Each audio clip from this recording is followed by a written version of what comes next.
asas atau puncak dari 4 sifat ini apa? Memiliki tawakal yang tinggi. Yaitu mereka karena tawakal mereka sangat tinggi, tidak pernah minta diruqyah, tidak pernah minta untuk pengobatan kai. Kemudian yang ketiga, tidak pernah bertatayur. Asasnya apa? Mereka memiliki tawakal yang tinggi.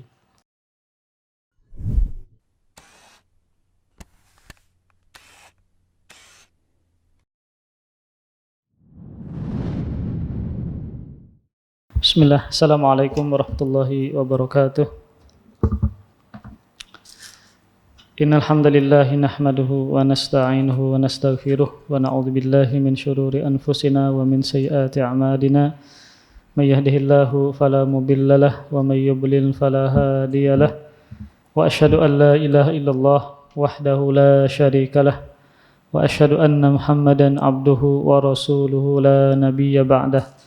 قال الله تعالى في القرآن الكريم يا أيها الذين آمنوا اتقوا الله حق تقاته ولا تموتن إلا وأنتم مسلمون يا أيها الناس اتقوا ربكم الذي خلقكم من نفس واحدة وخلق منها زوجها وبث منهما رجالا كثيرا ونساء واتقوا الله الذي تساءلون به والأرحام إن الله كان عليكم رقيبا يا أيها الذين آمنوا اتقوا الله وقولوا قولا سديدا يصلح لكم أعمالكم ويغفر لكم ذنوبكم ومن يطع الله ورسوله فقد فاز فوزا عظيما أما بعد فإن أصدق الحديث كتاب الله وخير الهدي هدي محمد صلى الله عليه وآله وسلم وشر الأمور محدثاتها فإن كل محدثة بدعة وكل bid'atin dhalalah wa kullu dhalalatin finnar.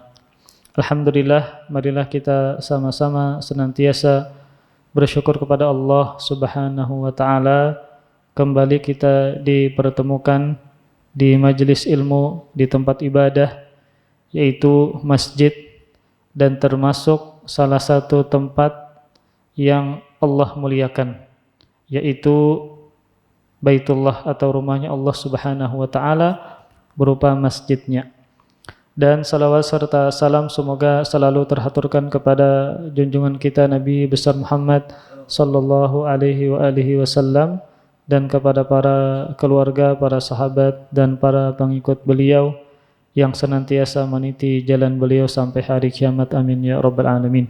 Kita masih di bab yang ketiga, yaitu babun man haqqaqat tauhid dakhalal jannata bi ghairi hisab. Bab barang siapa yang memurnikan tauhid, maka niscaya dia akan masuk surga tanpa hisab, ya. Maka dari judul ini, para ikhwas sekalian, di sini penulis menyebutkan tentang memurnikan tauhid. Maka maknanya adalah takhlisuhu wa tasfiyatuhu min syawaibi syirki wal bid'i wal ma'asi. Yang dinamakan dengan memurnikan tauhid adalah yaitu membersihkannya dari kotoran-kotoran kesyirikan dan kotoran-kotoran kebid'ahan dan kotoran-kotoran segala kemaksiatan. Karena di antara kelaziman tauhid, di antara kelaziman memurnikan tauhid adalah seseorang harus meninggalkan perbuatan 1. Kesyirikan, 2. Kebid'ahan, 3. Perbuatan kemaksiatan. Maka dia disebut dengan memurnikan tauhidnya kepada Allah Subhanahu wa taala.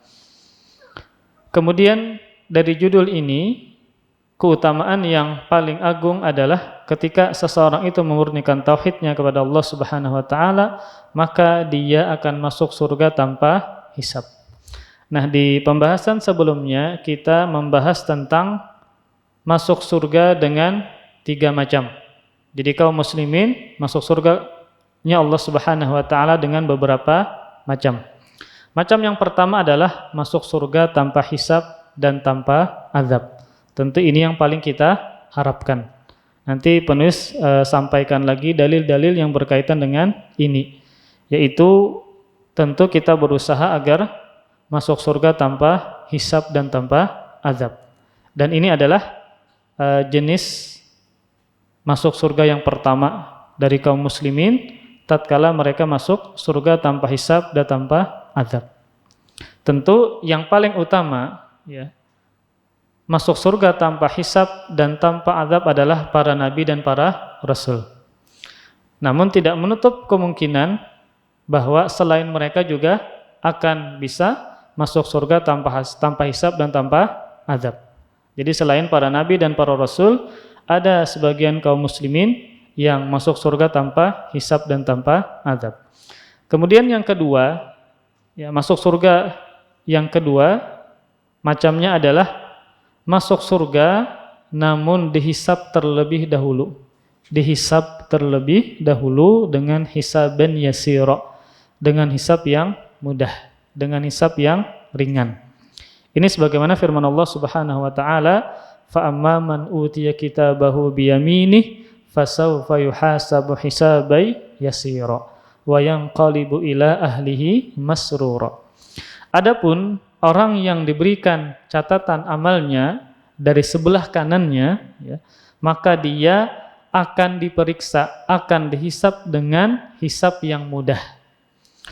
Nah, ketika dia mendapatkan catatan amalnya dari sebelah kanannya ya, maka berarti dia akan mendapatkan hisab yang mudah. Ketika dia mendapatkan hisab yang mudah, kata Allah, wa yanqalibu ila ahlihi masrura, dan dia akan kembali kepada kaumnya yang sama-sama beriman dengan gembira. Kenapa demikian? Karena dia dihisab dengan hisab yang mudah. Ini menunjukkan bahwa termasuk nikmat, termasuk anugerah dari Allah Subhanahu wa taala di hari kiamat adalah mendapatkan hisab yang mudah. Nah, hisab yang mudah inilah yang disebut oleh Nabi dengan sebutan al-ardu, dengan sebutan al-ardu, yaitu pemaparan dosa-dosa yang pernah dilakukan oleh seorang hamba dan dibongkar oleh Allah Subhanahu wa taala, namun hanya Allah yang tahu, bukan dibongkar di hadapan seluruh makhluk. Nah, jadi ini yang disebut dengan al-ardu. Jadi hisaban yasira, hisab yang mudah, inilah yang disebut oleh Nabi dengan sebutan al-ardu, yaitu pemaparan tentang dosa-dosa yang dia lakukan di hadapan Allah. Allah bongkar di hadapannya, namun tidak dibongkar di semua makhluk. Di semua makhluk. Ini sebagaimana perkataan Aisyah radhiyallahu taala anha ya, kepada Rasulullah sallallahu alaihi wasallam. Aisyah mengatakan, alaysa yaqulullahu ta'ala fasawfa yuhasabu hisaban yasira. Bukankah Allah berfirman, kata Aisyah, orang yang diberi kitab dengan tangan kanannya akan dihisab dengan hisab yang ringan. Maka Rasul mengatakan, dzalikal ardu, itulah al-ard, yaitu pemaparan tentang dosa-dosa yang dia lakukan di hadapan Allah, namun yang tahu cuma Allah Subhanahu wa taala, tidak dibongkar di hadapan orang-orang. Dalam riwayat yang lain, Rasul mengatakan, an yanzura fi kitabihi fayatajawaza lahu anhu, yaitu arad tadi maksudnya adalah yaitu dia melihat buku catatan amalnya lalu Allah mengampuninya. Maka inilah yang disebut dengan hisaban yasira. Ketika dosa-dosanya diperlihatkan oleh Allah Subhanahu wa taala, namun antara dia dengan Allah Subhanahu wa taala, tentu dia malu di hadapan Allah Subhanahu wa taala. Namun Allah maafkan, Allah ampuni. Allah ampuni sehingga dia masuk surganya Allah Subhanahu wa taala. Maka inilah model yang kedua dari masuk surganya kaum muslimin. Kalau tidak bisa masuk surga tanpa hisab dan tanpa azab, minimal yang kedua, yaitu masuk surga dengan hisab yang ringan, yang mudah. Lalu kemudian Allah Subhanahu wa taala memaafkan dosa-dosa dia, kemudian masukkannya ke dalam surganya. Kemudian jenis yang ketiga dari masuk surga adalah masuk surga setelah dihisab dengan hisab munaqasyah. Dengan hisab munaqasyah dan setelah disiksa di neraka. Ini adalah kondisi yang paling sulit. Memang dia masuk surga, namun sebelumnya apa? Dia dihisab dengan hisab munaqasyah yang detail. Kemudian Sebelumnya juga disiksa ke dalam neraka, kemudian baru masukkan ke dalam surga. Nah, tentang hisab munaqasyah ini, Al-Hafidz Ibnu Hajar mengatakan dalam Fathul Bari Syarah Sahih Al-Bukhari, wal muradu bil munaqasyah al-istiqsa'u fil muhasabah wal mutalabah bil jalili wal haqir wa tarkil musamahah. Yang dimaksud dengan munaqasyah, hisab munaqasyah adalah hisab yang detail, yang rinci dalam penghitungan, dalam penghisaban, dan penuntutan segala dosa yang besar maupun yang kecil. Beda dengan hisaban yasira tadi. Kalau hisab yang ringan tadi, sebagian dosa terkadang tidak diperlihatkan. Sebagian dosa apa tidak diperlihatkan. Nah, kalau hisab yang munaqasyah ini detail, rinci, maka dosa yang besar, yang kecilnya pun juga akan ditanyakan kepada orang ini. Ya. Kemudian Allah tidak memaafkan. Allah tidak memaafkan. Maka inilah yang Rasul katakan, man nuqishal hisab udzib. Barang siapa yang dihisab secara rinci, maka dia telah disiksa. Jadi sebelum dia masuk ke dalam neraka, tatkala dia dihisab dengan hisab yang rinci, itu bentuk siksaan dia dari Allah Subhanahu wa taala. Jadi sebelum dia masuk ke dalam neraka karena Allah tidak memaafkan dosa-dosanya dan dia dihisab dengan hisab yang rinci, yang detail. Nah, hisab yang rinci, yang detail itu juga disebut dengan siksa. Karena detail, rinci, ya. Yang besarnya, yang kecilnya, kemudian Allah tidak memaafkan. Kemudian dia masuk ke dalam neraka, setelah masuk ke dalam neraka baru dia masuk ke dalam surganya Allah Subhanahu wa taala. Kemudian di sini penulis membawakan 3 dalil tentang seseorang yang memurnikan tauhid, maka dia masuk surga tanpa hisab dan otomatis tanpa azab. Dalil yang pertama adalah tentang Nabi Ibrahim alaihissalam. Firman Allah Subhanahu wa taala, "Inna Ibrahim kana ummatan qanitan lillahi hanifa wa lam yaku minal musyrikin." Sesungguhnya Ibrahim adalah seorang imam, seorang panutan, seorang tauladan yang dapat dijadikan teladan, lagi patuh kepada Allah Subhanahu wa taala, dan hanif. Apa maksud dari hanif? Berpegang teguh kepada kebenaran. Dan sekali-kali dia bukanlah termasuk orang-orang yang menyekutukan Allah Subhanahu wa taala. Maka di ayat ini ada contoh seseorang yang telah memurnikan tauhidnya kepada Allah Subhanahu wa taala. Siapa? Nabi Ibrahim alaihissalam. Tentu tidak diragukan lagi bahwasanya Nabi Ibrahimlah yang telah menghancurkan berhala-berhala kaumnya sendiri. Padahal ketika itu beliau cuma sendirian, yang beriman cuma sendirian ketika itu. Namun karena keberanian beliau dalam rangka menghancurkan segala bentuk simbol kesyirikan, beliau dengan beraninya menghancurkan berhala-berhala yang dibikin oleh ayah beliau sendiri. Dan juga karena beliau membela tauhid, ya, akhirnya beliau dilemparkan ke dalam api, subhanallah. Maka contoh dari orang yang memurnikan tauhidnya kepada Allah Subhanahu wa taala adalah Nabi Ibrahim alaihissalam. Beliau bahkan diusir dari tempat beliau, ya, diancam dengan rajam, ya, kemudian juga dilempar ke dalam lautan api. Kenapa? Karena membela tauhid. Nah, subhanallah. Nah, kemudian juga Nabi Ibrahim alaihissalam juga mendapatkan gelar Khalilullah, orang yang dicintai Allah Subhanahu wa taala, orang yang sangat dicintai Allah Subhanahu wa taala. Itu namanya Khalil. Dan cuma 2 rasul yang mendapatkan gelar ini. Yang pertama adalah Nabi Ibrahim alaihissalam, yang kedua adalah Rasulullah sallallahu alaihi wasallam. Kenapa beliau mendapatkan gelar ini? Di antara alasannya adalah, di antara sebabnya adalah karena beliau melewati ujian yang besar dari Allah Subhanahu wa taala. Beliau mampu melewati ujian yang Allah berikan kepada beliau. Di antaranya beliau diperintahkan untuk menyembelih siapa? Nabi Ismail, anak beliau sendiri. Ya, itu adalah ujian yang sangat besar bagi seorang ayah tatkala mendambakan seorang anak, ternyata ketika anaknya tumbuh remaja, Allah perintahkan untuk disembelih. Maka beliau akhirnya mengamalkan perintah tersebut, namun Allah ganti dengan seekor domba yang gemuk. Nah, ini menunjukkan bahwasanya beliau adalah seorang yang sangat mentaati Allah Subhanahu wa taala. Makanya Allah katakan sebagai qanitan, orang yang taat kepada Allah Subhanahu wa taala. Nah, dalam ayat ini yang dijadikan dalil oleh penulis ya, maka ada 4 sifat Nabi Ibrahim alaihissalam.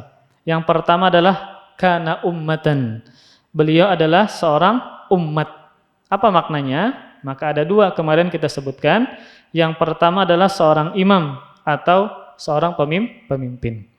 Makna yang kedua, umat artinya adalah seseorang yang memiliki sifat-sifat mulia yang banyak, yang biasanya sifat-sifat mulia ini tersebar kepada banyak orang.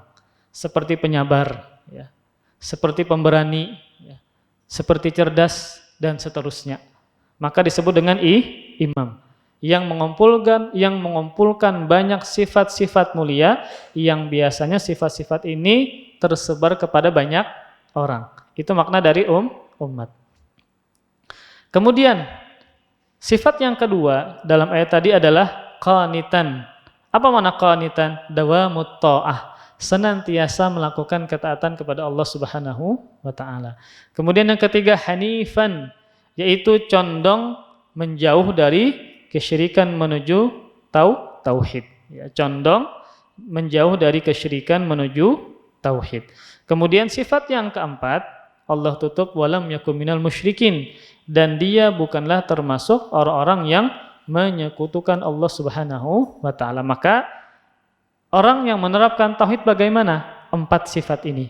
Yang pertama adalah dia seorang tauladan, seorang imam, atau yang banyak memiliki sifat-sifat mulia. Kemudian yang kedua, dia orang yang senantiasa melakukan ketaatan kepada Allah Subhanahu wa taala. Kemudian yang ketiga, yang senantiasa menjauhi kesyirikan. Kemudian yang keempat, ini semakna dengan yang sebelumnya, yaitu yang senantiasa menjauhi perbuatan kesyirikan. Jadi orang yang menerapkan tauhid sehingga dia masuk surga tanpa hisab dan tanpa azab, maka dia harus mengamalkan 4 sifat yang ada pada diri Nabi Ibrahim alaihissalam. Kemudian dalil yang kedua yang dibawakan oleh penulis yaitu firman Allah Subhanahu wa taala, walladzina hum birabbihim la yusyrikun.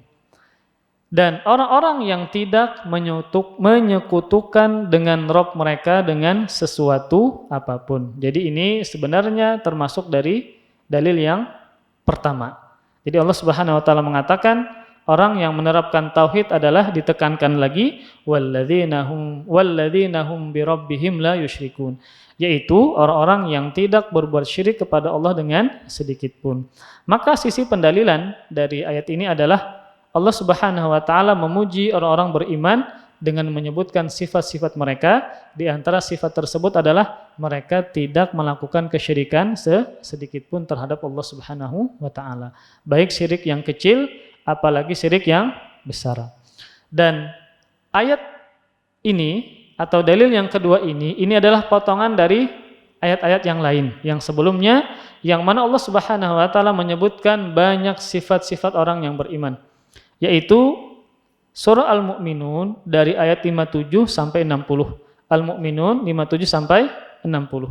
Firman Allah Subhanahu wa taala, innal ladzina hum min khasyati rabbihim musyfiqun wal ladzina hum biayati rabbihim yu'minun wal ladzina hum bi rabbihim la yusyrikun wal ladzina yu'tuna ma ataw wa qulubuhum wajilah annahum ila rabbihim raji'un. Kata Allah Subhanahu wa taala yang memuji karakter orang-orang yang beriman.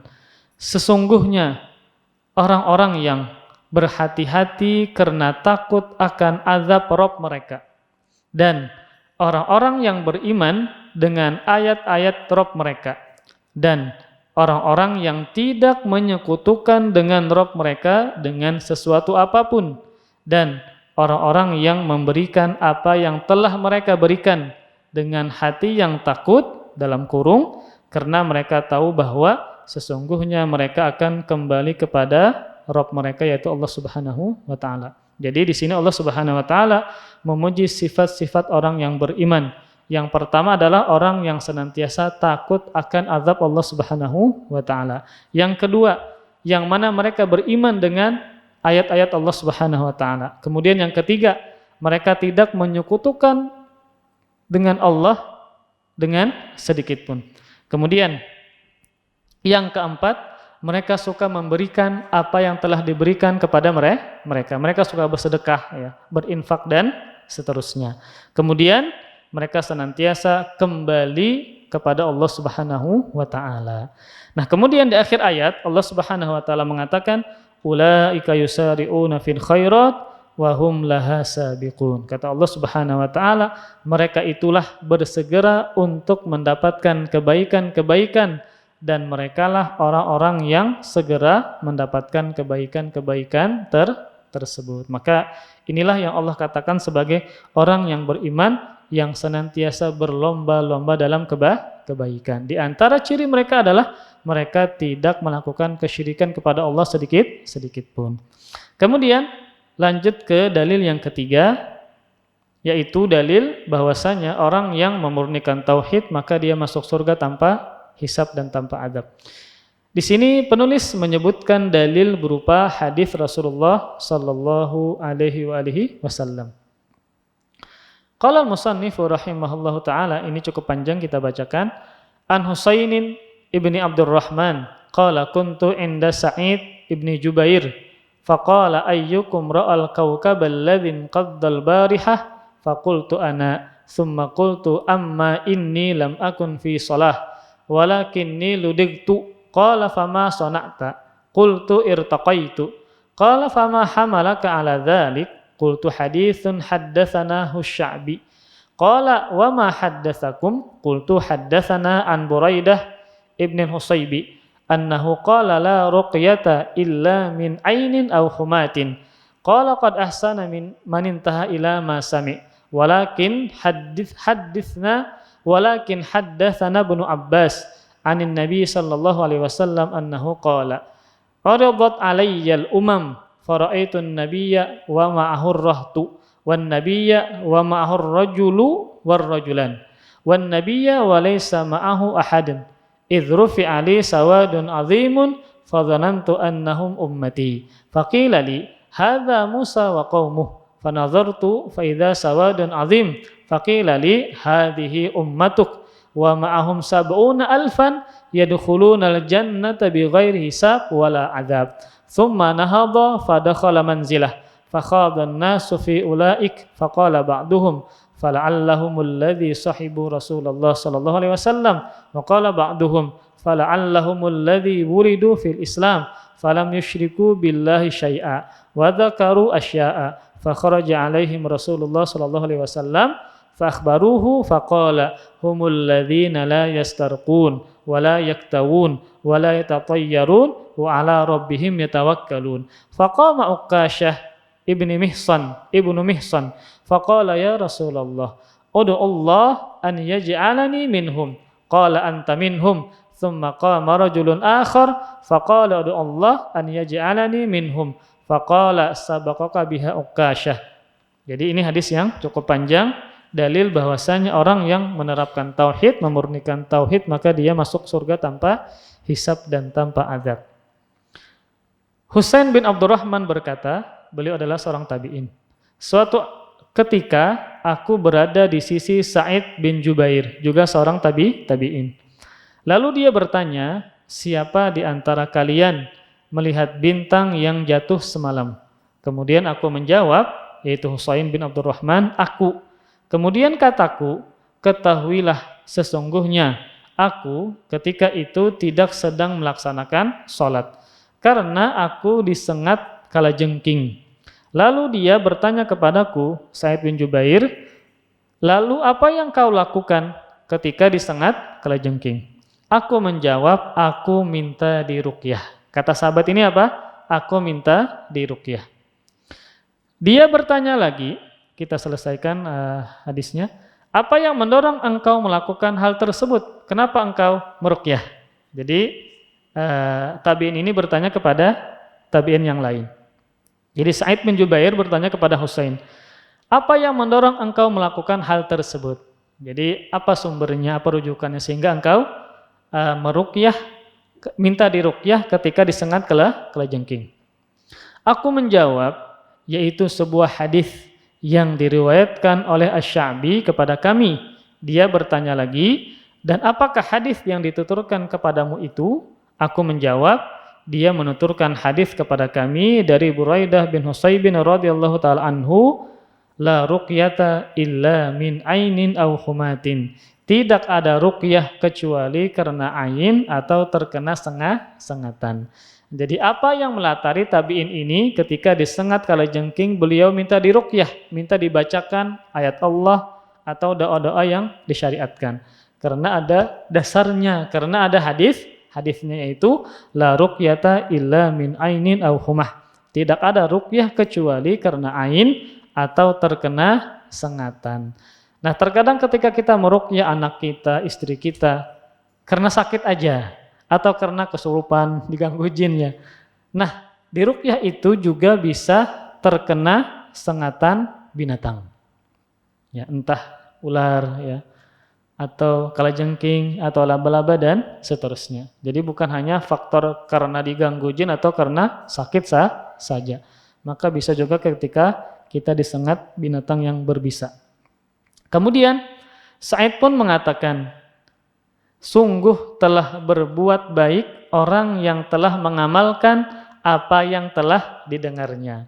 Jadi beliau memuji tabi'in ini karena beliau minta diruqyah karena ada landasannya, yaitu ketika kena sengatan maka obatnya adalah dengan diruqyah. Namun tabi'in ini minta untuk diruqyah, ya, minta untuk diruqyah. Bukan beliau sendiri yang meruqyah, namun minta untuk diruqyah. Minta seseorang untuk meruqyahkan beliau. Kemudian Sa'id pun mengatakan, sungguh telah berbuat baik orang yang telah mengamalkan apa yang telah didengarnya. Tetapi Abdullah bin Abbas radhiyallahu taala anhuma menuturkan hadis kepada kami dari Rasulullah sallallahu alaihi wasallam. Rasul bersabda,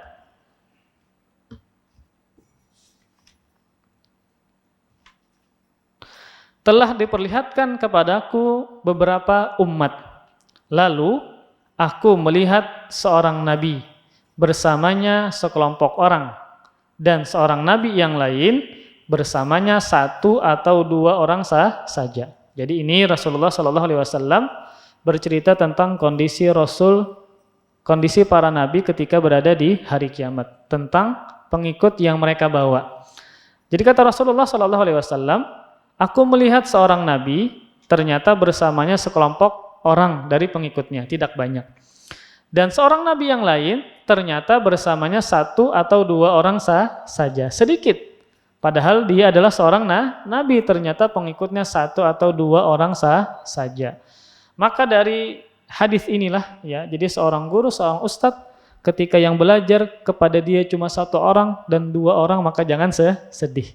Lihatlah ketika para nabi, ya, ada di antara mereka yang menghabiskan hidup mereka untuk berdakwah di jalan Allah Subhanahu wa taala, yang menghabiskan umur mereka agar orang-orang mentauhidkan Allah Subhanahu wa taala, namun yang mengikuti dia cuma satu orang, cuma dua orang, ya. Maka kita sebagai guru, sebagai misalnya guru ngaji dan seterusnya, ketika murid kita cuma satu dan cuma dua, maka jangan bersedih. Tugas kita adalah mengajarkan, tidak melihat kepada jumlah. Kemudian, dan nabi yang lain lagi tanpa ada seorang pun yang mengikutinya. Ternyata ketika ada melihat nabi yang lain, nabi ini tidak memiliki pengikut sedikit pun, ya, tidak memiliki pengikut satu orang pun. Kemudian kata Rasulullah SAW, tiba-tiba diperlihatkan kepadaku sekelompok orang yang banyak jumlahnya. Aku mengira bahwa mereka adalah umatku. Ya, jadi ketika ditampaikan, diperlihatkan kepada Nabi, ada sekelompok orang yang sangat banyak. Lalu aku mengira itu adalah umatku. Namun dikatakan kepadaku bahwa mereka itu adalah Musa dan kaumnya. Ternyata adalah Nabi Musa beserta kaumnya. Mereka cukup banyak. Kemudian tiba-tiba aku melihat lagi sekelompok orang yang lain yang jumlahnya sangat besar. maka dikatakan kepadaku mereka itulah umatmu. Jadi umat Rasulullah Sallallahu Alaihi Wasallam lebih besar dibandingkan dengan umatnya Nabi Musa alaihissalam. Nah, setelah Rasulullah Sallallahu Alaihi Wasallam dikabarkan kepada beliau dengan umat yang sangat banyak, kemudian disebutkan kepada beliau dan bersama mereka ada 70.000 orang masuk surga tanpa hisab dan tanpa disiksa terlebih dahulu. Di sini poinnya. Jadi dari sekian banyaknya umat Rasulullah SAW ada 70 orang yang masuk surga tanpa hisab dan tanpa azab. Ini poinnya, kita masuk. Kemudian beliau bangkit dan masuk ke dalam rumah. Ini kan Rasul bercerita tentang kondisi para nabi di hari kiamat. Ternyata beliau melihat umat beliau yang sangat banyak. Di antara mereka ada 70.000 yang masuk surga tanpa hisab dan tanpa azab. Nah, kemudian beliau bangkit dan masuk ke dalam rumah beliau. Belum selesai, sehingga para sahabat menduga-duga siapa 70.000 ini. Ya. Kemudian kita teruskan. Maka orang-orang pun memperbincangkan tentang siapakah mereka yang 70.000 orang ini masuk surga tanpa hisab dan tanpa azab. Kemudian ada di antara mereka yang mengatakan, barangkali mereka itu adalah orang-orang yang telah menyertai Nabi dalam hidupnya. Padahal kan mereka sahabat. Namun mereka menduga itu adalah orang yang senantiasa menyertai Nabi dalam hidupnya. Seperti siapa? Abu Bakar As-Siddiq. Kemudian ada lagi yang mengatakan, barangkali mereka itu adalah orang-orang yang dilahirkan dalam lingkungan Islam sehingga tidak pernah menyekutukan Allah dengan sesuatu apapun. Kenapa mereka mengatakan demikian? Karena banyak dulunya para sahabat itu apa? Menyembah berhala. Jadi mereka dilahirkan bukan dalam lingkungan Islam ketika lahir, sehingga mereka merasa merasa tidak pede lah istilahnya untuk mendapatkan keistimewaan tersebut. Kemudian dan yang lainnya menyebutkan alasan-alasan yang lain. Ada yang mengatakan barangkali yang 70.000 itu adalah tadi yang pertama apa? Orang yang senantiasa bersama dengan Nabi. Kemudian yang kedua, orang yang dilahirkan dalam lingkungan Islam tidak pernah berbuat syirik kepada Allah sedikit pun, dan alasan-alasan yang lain. Nah, kemudian Rasulullah SAW keluar dan mereka pun memberitahukan hal tersebut kepada Nabi. Jadi para sahabat menyebutkan barangkali kepada Nabi. Maka Rasulullah SAW bersabda, yang 70.000 orang tadi masuk surga tanpa hisab dan tanpa azab. Siapa mereka?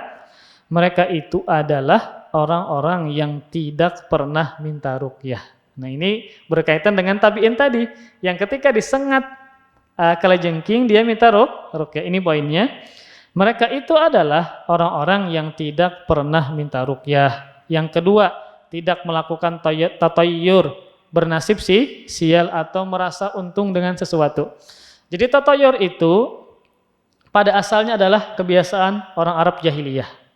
Tatayyur diambil dari kata tayrun, burung. Karena orang Arab bernasib sial atau menggantungkan keadaan mereka, kondisi mereka ketika safar dengan burung. Jadi misal ketika hendak safar, ini safar kita ini sialkah untungkah? Diterbangkan dulu burung. Kalau misalnya ke kanan berarti bagus nih, terus safar. Kalau ke kiri maka sial. Maka mereka tidak jadi safar. Jadi mereka menggantungkan kesialan dengan apa? Dengan burung. Maka jadilah istilah tatayyur, bernasib sial dengan burung. Namun bukan cuma dengan burung, namun juga dengan hal-hal yang lain. Tidak boleh bernasib sial. Contoh yang terjadi di tempat kita, dan ini sering ulun contohkan ya, menabrak kucing. Nah, lalu supaya jangan sial, diantar makan kemana? Ke pohon pisang.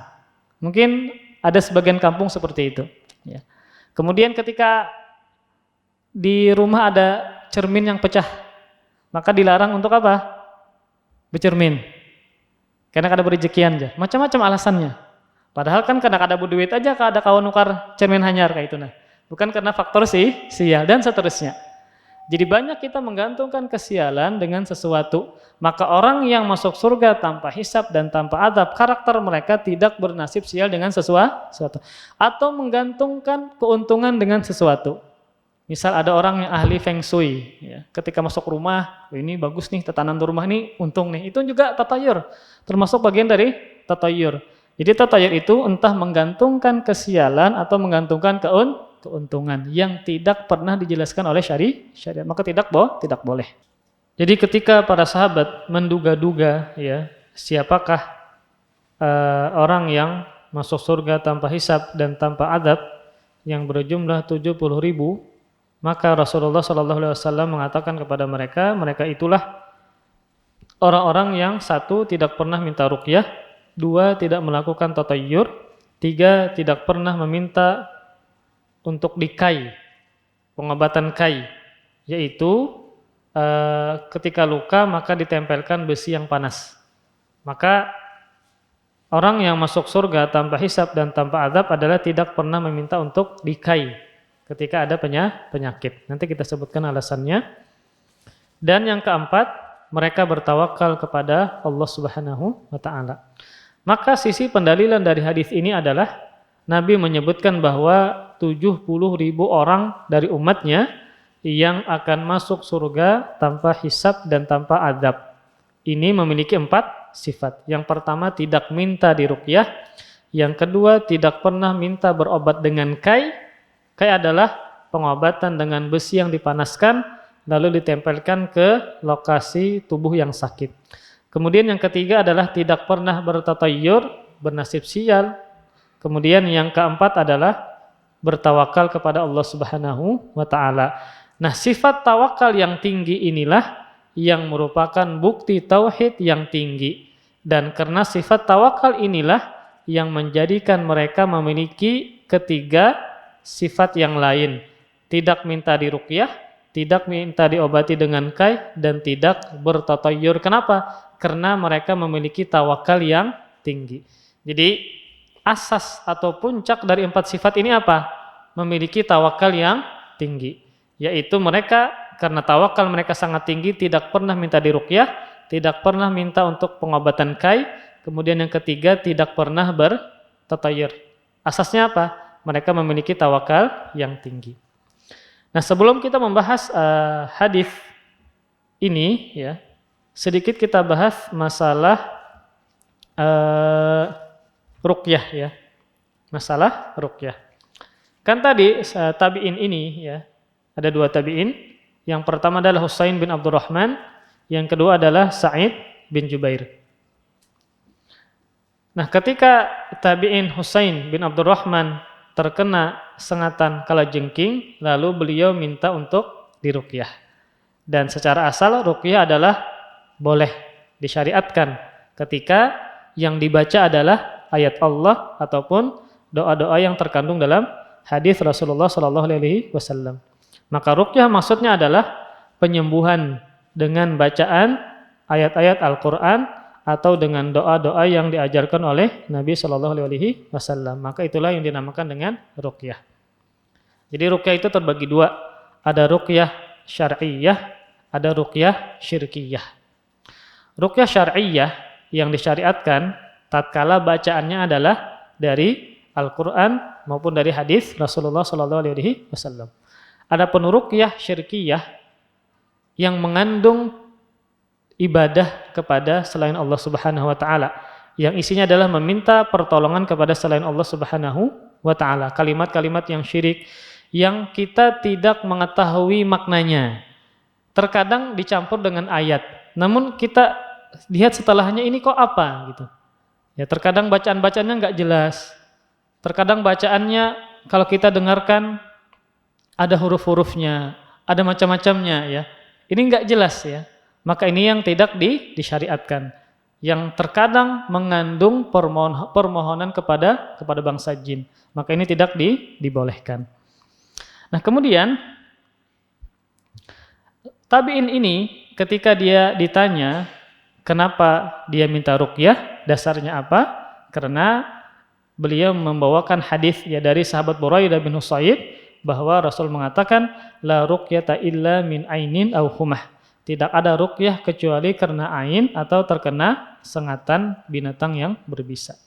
Jadi ruqyah itu bisa menyembuhkan ain atau terkena sengatan binatang yang berbisa. Nah, tentang ain secara asal diambil dari kata ainun. Apa ainun? Mata. Ainun adalah mata.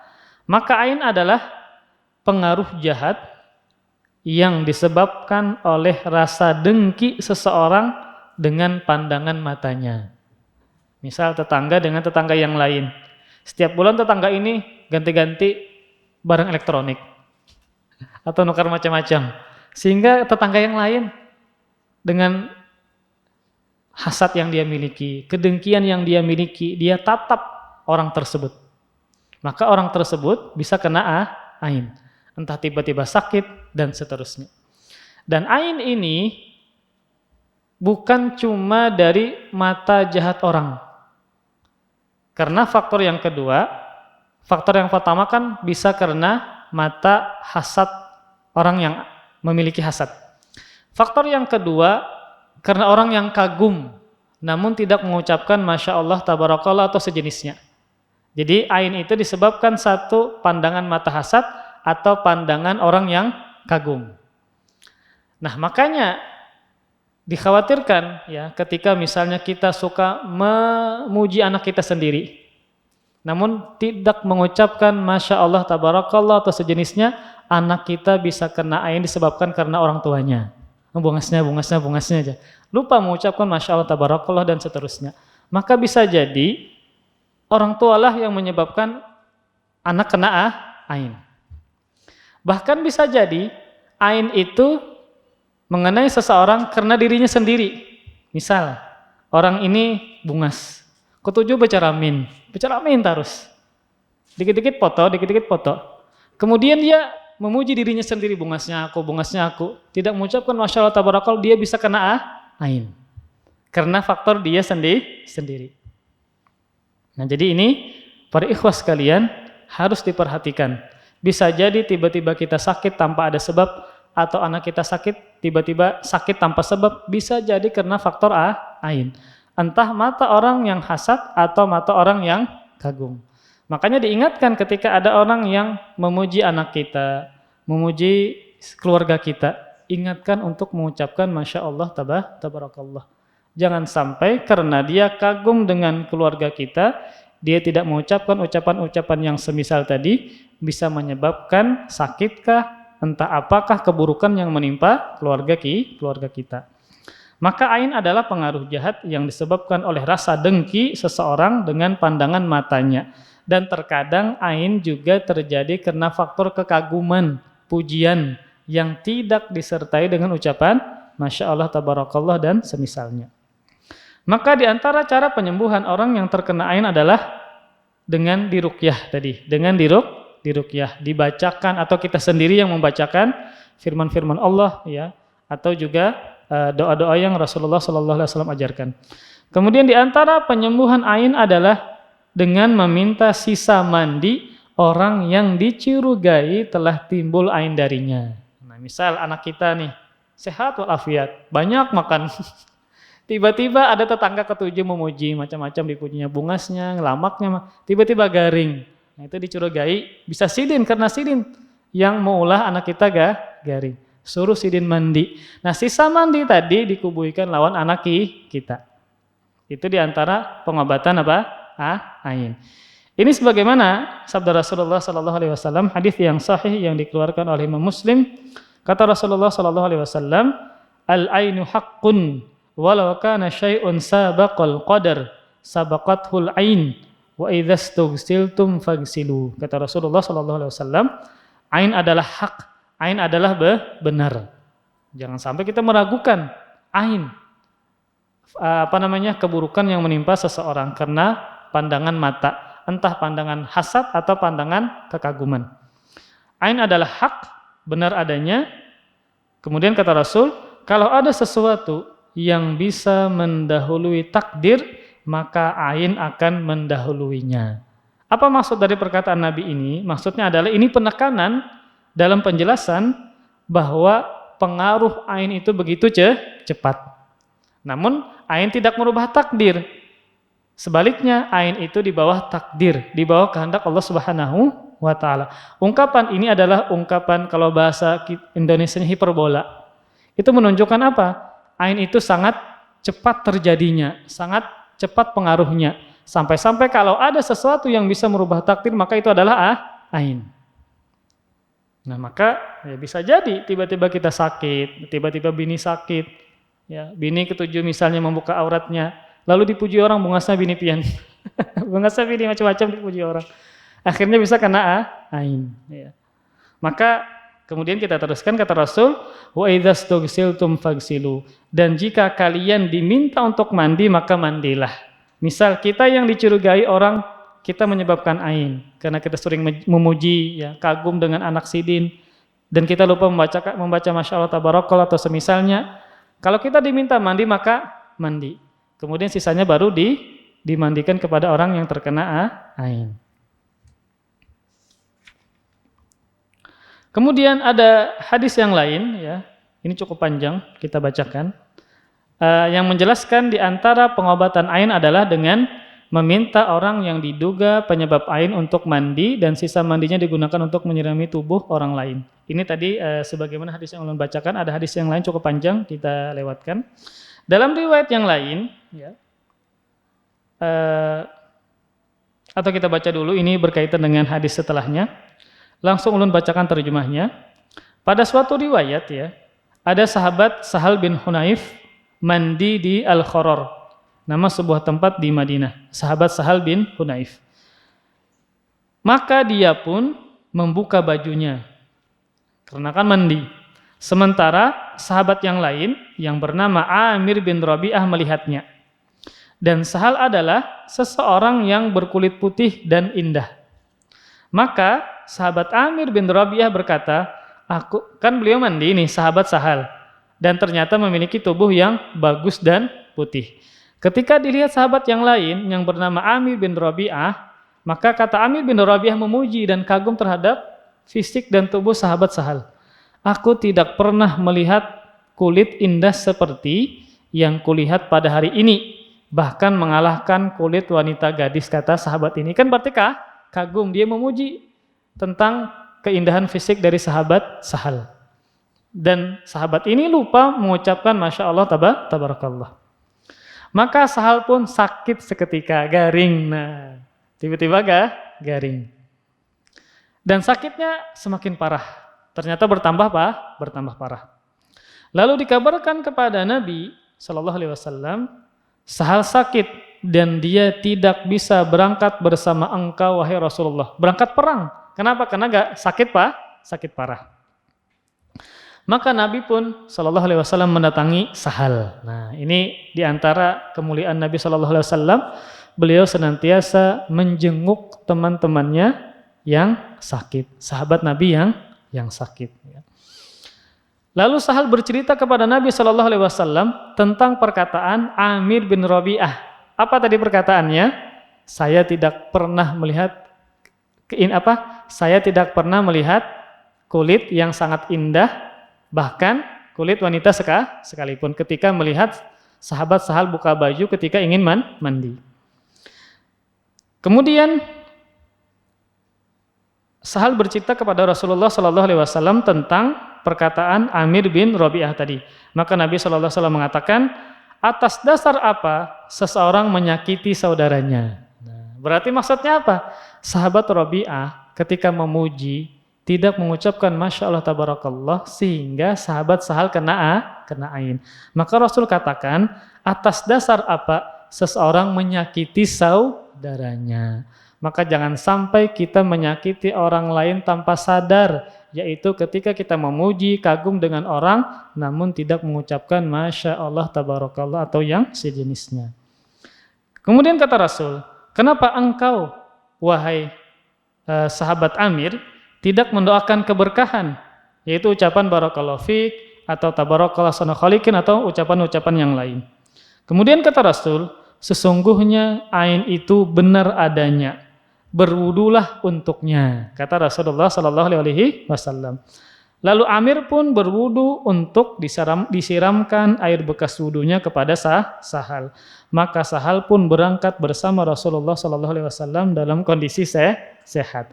Ini termasuk jenis pengobatan orang yang kena ain, yaitu dengan dimandikan dari sisa wudu orang yang diduga menjadi sebab ain. Ini terjadi kepada para sahabat, terjadi kepada salah satu sahabat Nabi SAW yang memiliki tubuh yang indah yang bernama Sahal bin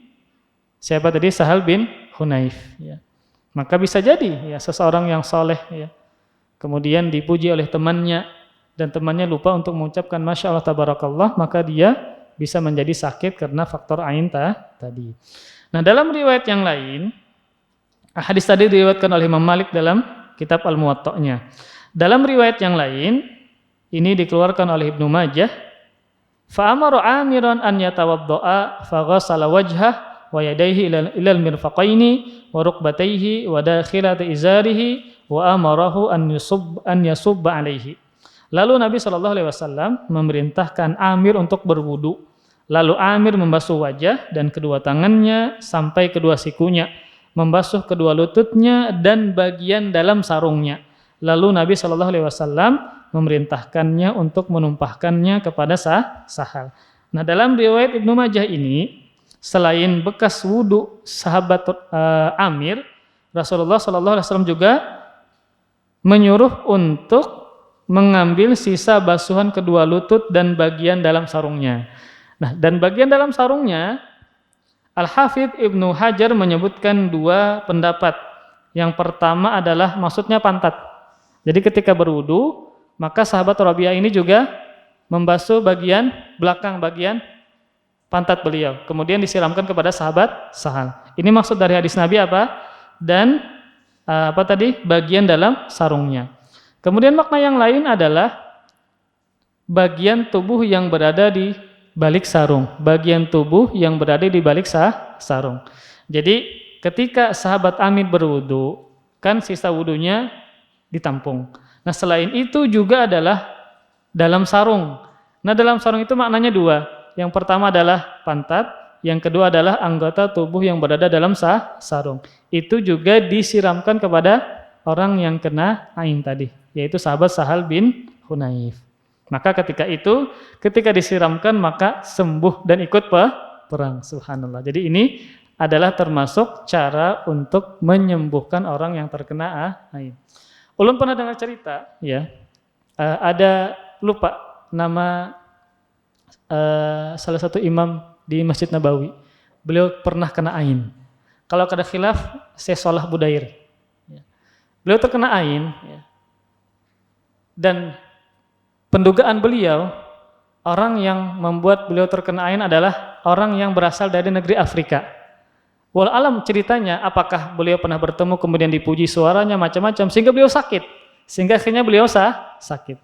Akhirnya beliau meminta bekas mandi atau bekas wudu dari si orang tadi, berharap kesembuhan dari Allah Subhanahu Wa Taala dengan bekas dari wudu ataupun mandi dari orang tersebut. Dicari oleh beliau sampai ke tempat orang ini berada di salah satu negeri Afrika.